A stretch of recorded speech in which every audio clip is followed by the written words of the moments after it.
Olá pessoal, graça e paz. Nesse tempo tão especial em que nós celebramos o nascimento do Senhor Jesus, nada melhor do que separarmos um tempinho em nossa atividade diária para pensarmos um pouco acerca do que necessariamente significou o Natal. A vinda do Senhor Jesus por ocasião da plenitude dos tempos para abençoar as nossas vidas. Nós sabemos que, em virtude do pecado, da queda do homem, o nosso relacionamento para com Deus havia sido arruinado. Aquilo que na teologia nós chamamos de total depravação do homem. Mas o Senhor Deus, por meio da sua muita misericórdia e por causa do grande amor com que nos amou, estando nós mortos em nossos delitos e em nossos pecados, nos deu vida juntamente com Cristo. Pois bem, toda essa benesse se cumpriu em nós no momento em que, a princípio, o Senhor Jesus, por atuação do Espírito Santo, teve uma concepção sem pecado. Ele nasceu, tem sido contaminado pelo pecado. E desta maneira ele teve uma gestação, um nascimento e uma vida sem pecado. Dolo algum jamais foi encontrado em seus lábios. O Senhor Jesus, durante toda a sua peregrinação sobre a face da terra, jamais cometeu qualquer pecado. Uma vida sem defeitos, para finalmente ir até a cruz do Calvário, para ali expiar o nosso pecado, satisfazer a justiça de Deus e afastar de nós a ira que pesava desde o momento em que o primeiro homem caiu. Pois bem, o Natal é uma época em que nós paramos em nossa correria diária para nos lembrarmos de tudo isso. O nosso rei não apenas nasceu, ele também venceu, ele triunfou. Em sua morte vicária na cruz do Calvário, o Senhor Jesus ofereceu a Deus um sacrifício que ele podia necessariamente receber.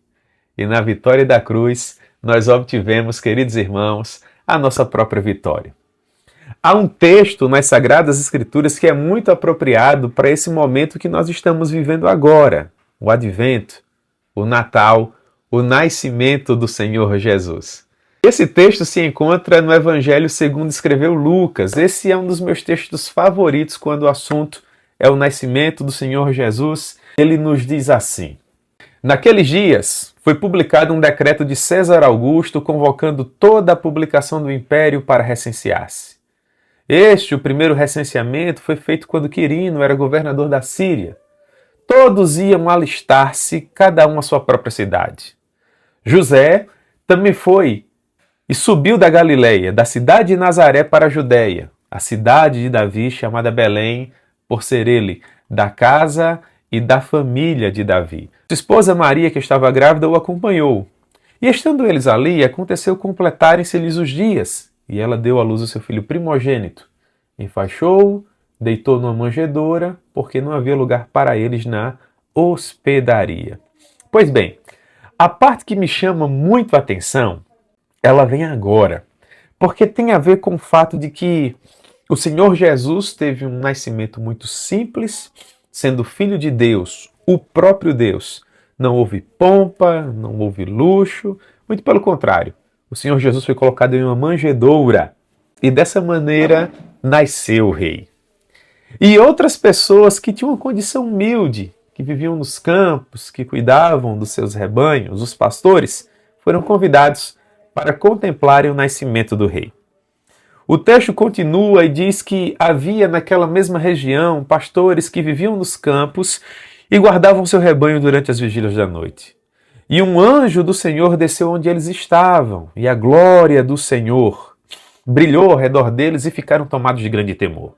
O anjo, porém, lhes disse: não temais, eis que vos trago boa nova de grande alegria que o será para todo o povo.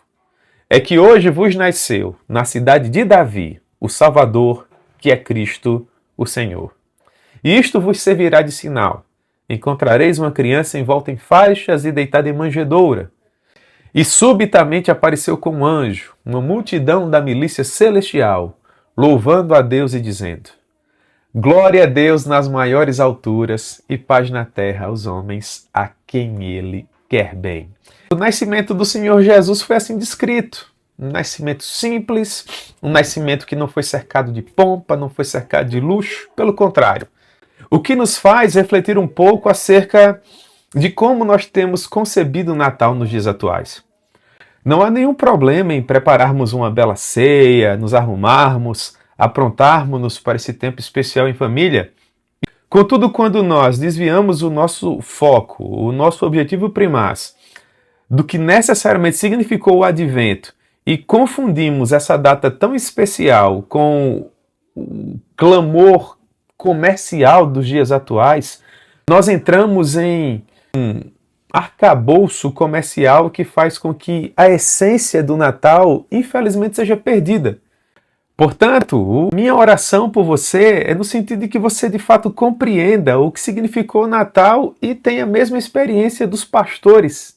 Que, à semelhança daqueles pastores, nós também possamos dizer: glória a Deus nas maiores alturas e paz na terra aos homens, a quem Ele quer bem.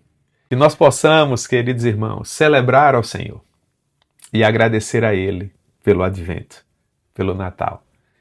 Que Deus abençoe a todos vocês. Tenham todos um Feliz Natal.